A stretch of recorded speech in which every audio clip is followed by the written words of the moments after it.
बहुत समय पहले की बात है। उन दिनों देवताओं तथा दानवों में युद्ध होता रहता था।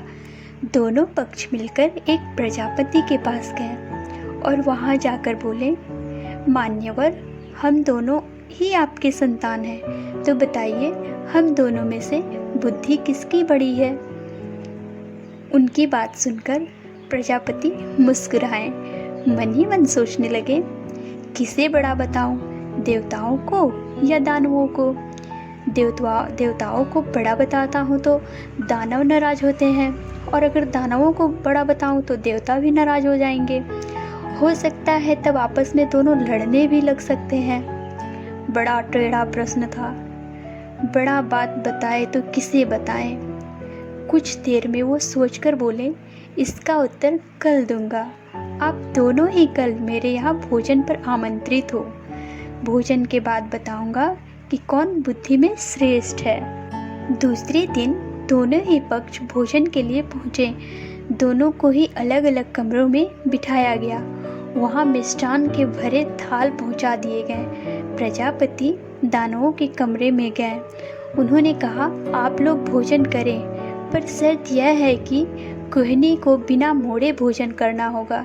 यही बात उन्होंने देवताओं से भी कहा। प्रजापति की बात सुनकर दोनों परेशान हुए, एक दूसरे का मुंह ताकने लगे। समस्या यह थी कि खाए तो कैसे खाएं? कुहनी नहीं मुड़नी चाहिए, भोजन भी नहीं बचना चाहिए, प्रजापति की आज्ञा का पालन भी होना चाहिए। देवताओं ने एक उपाय सोचा। कमरे का किवाड़ बंद किया, आमने सामने बैठ गए, लड्डू उठाकर एक दूसरे के मुंह में खिलाने लगे। कुछ ही देर बाद थाल साफ हो गई, सारे लड्डू समाप्त हो गए। न हो हल्ला हुआ, न शोरगुल। इस तरह देवताओं ने शांतिपूर्ण भोजन कर लिया। अब बात आती है दानवों की। दानव अपने कमरे में परेशान थे, सोचने लगे, बेकार ही यहाँ आए हैं, नहीं आते तो परीक्षा नहीं देनी पड़ती, आ ही गए हैं तो परीक्षा देनी ही पड़ेगी। दानवों ने किवाड़ बंद किया और लड्डू के थाल पर टूट पड़े। लड्डू लेकर ऊपर उछालने लगे। लड्डू जब नीचे आते तो मुंह खोलकर लपकते, लड्डू जमीन पर गिरते और चूर चूर हो जाते। कमरे में से हो ही हा का पूरा आवाज आ रहा था। चीखते चिल्लाते और लड़ते झगड़ते रहे। सारी स्थिति अस्वस्थ थी। प्रजापति ने कहा, देवता ही श्रेष्ठ हैं। जानते हो क्यों? क्योंकि इन्होंने सहकार की भावना से काम किया। खुद भी खाओ, दूसरों को भी खिलाओ, जियो और जीने दो, यही थी इनकी विशेषता।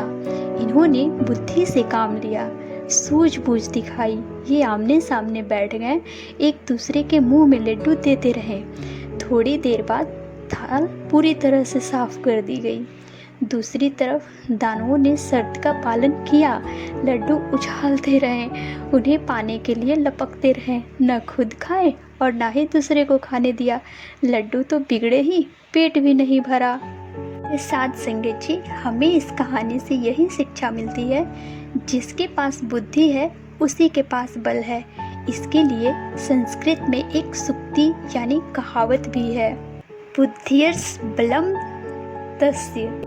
इस पौराणिक कहानी में देवताओं के परीक्षा में सफल होने का आधार बताया गया है। साथ संगत जी, हमें हमेशा अपनी बुद्धि से काम लेना चाहिए और बाबा के बताए हुए आदर्शों पे ही चलना चाहिए। माता सुदीक्षा जी जो कहती हैं उनकी बातों पर हमें हमेशा अमल करना चाहिए। धन निरंकार साथ संगत जी, धन निरंकार जी।